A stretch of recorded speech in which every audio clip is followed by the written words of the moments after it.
ஏன் பின்தங்க வச்ச? கல்வியில வேலை வாய்ப்புல பின்தங்க, எஸ்சி எஸ்டி பின்தங்கிட்டான், பிசி எம்பிசி பின்தங்கிட்டான், கிறிஸ்தவ இஸ்லாமிய சிறுபான்மை பின்தங்கி. நீ என்ன புடிங்கிட்டு இருந்த? அப்ப சாதி பார்த்து மதம் பார்த்தா படிக்க வைப்பாங்களே. கல்வி பொதுமை இல்லை, வேலை வாய்ப்பு பொதுமை இல்லை, மருத்துவம் பொதுமை இல்லை. என்னது இது? என்னது இது? சிறுபான்மையா 70 வருஷமா விடுதலை பெற்ற 79 வருஷமா சிறுபான்மையா வச்சிருப்பேன், கல்வி கொடுக்க மாட்டேன். கூட்டணி ஆட்சி தான் நல்லது சொல்லி பிரேமலதா சொல்லியிருக்காங்க. உங்களுடைய கருத்து என்ன? தனிச்சு இருந்தா அதிகாரம் பண்ணுவாங்க, கூட்டணி எடுத்து கேள்வி கேட்காங்க. அது சரிதான். இப்ப இந்தியாவில் கூட்டணி ஆட்சி அது இல்லை, ஆட்சியை நடத்துறவனுக்கு நோக்கம் இருக்கணும்ல.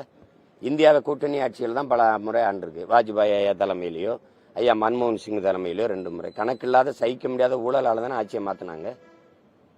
சரி, காங்கிரஸ் ஆட்சியில கண்ணு முன்னாடி ஒரு தீவுல எங்க இனத்தை கொல்லும் போது இந்த கட்சிகள் தடுத்து நிறுத்திச்சா? இனம்னு வேணாம், சக மனித சாவுனாவது பேசியிருக்கணும்ல, யாருமே பேசலையே. அப்ப கூட்டணி ஆட்சி நன்மை என்ன? சகிக்க முடியாத ஊழல் லஞ்சம் எப்படி வந்துச்சு?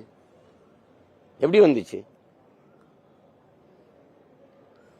தலை முன்னாடி நின்று ஆட்சி செய்யறவன், படையை வழி நடத்துறவனுக்கு நோக்கம் இருக்கணும்ல. அது தவறா இருக்கும்போது எத்தனை பேர் கூட நின்னும் பயன் என்ன இருக்கு? தலைமை சமயக்காரன் சோத்துல வெஸ்த வச்சுட்டான். அப்ப எல்லாரும் சாகுறத தவிர வழி இருக்க?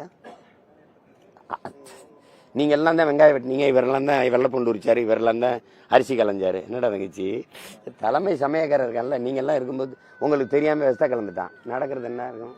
சாவு தானே. அதான் இது கூட்டணி ஆட்சி, ஒற்றை ஆட்சி, அது பிரச்சனை இல்லை. நோக்கம் இருக்கா? தலைமைக்கு ஒரு நோக்கம் இருக்கா? விஜய்